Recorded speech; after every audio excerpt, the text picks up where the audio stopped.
Assalamualaikum warahmatullahi wabarakatuh. Saya Nahla Azahra dengan NIM C1C021129.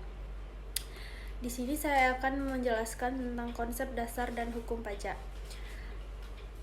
Latar belakang, menurut Undang-Undang Nomor 16 Tahun 2009 tentang perubahan keempat atas Undang-Undang Nomor 6 Tahun 1983 tentang ketentuan umum dan tata cara perpajakan, pada pasal 1 ayat 1 berbunyi, pajak adalah kontribusi wajib pajak kepada negara yang terhutang oleh orang pribadi atau badan yang bersifat memaksa berdasarkan undang-undang dengan tidak mendapatkan imbalan secara langsung dan digunakan untuk keperluan negara bagi sebesar-besarnya kemakmuran rakyat.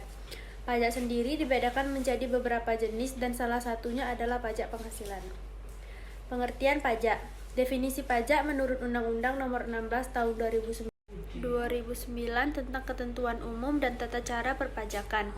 Pajak adalah kontribusi wajib pajak kepada negara yang terhutang oleh orang pribadi atau badan yang bersifat memaksa berdasarkan undang-undang dengan tidak mendapatkan imbalan secara langsung dan digunakan untuk keperluan negara bagi sebesar-besarnya kemakmuran rakyat.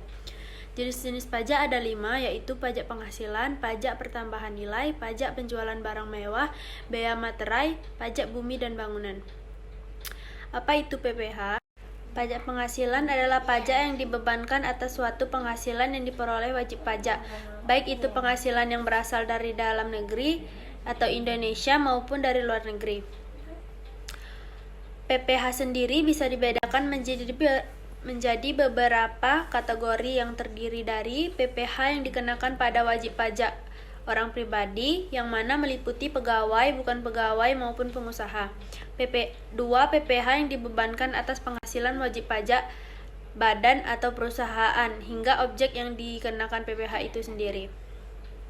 Dasar hukum pajak penghasilan. Dasar hukum pajak penghasilan adalah Undang-Undang Nomor 7 Tahun 1983 tentang pajak.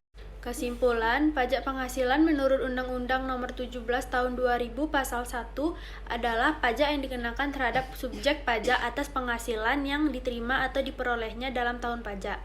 Pajak penghasilan bisa disebut juga pajak PPh Pasal 25, dan dasar hukum untuk pajak penghasilan adalah Undang-Undang Nomor 7 Tahun 1983. Kemudian mengalami perubahan berturut-turut dari mulai Undang-Undang Nomor 7 Tahun 1991, Undang-Undang Nomor 10 Tahun 1994, Undang-Undang Nomor 17 Tahun 2000, serta terakhir Undang-Undang Nomor 36 Tahun 2008. Sekian presentasi dari saya akhiri. Wabillahi taufiq wal hidayah. Wassalamualaikum warahmatullahi wabarakatuh.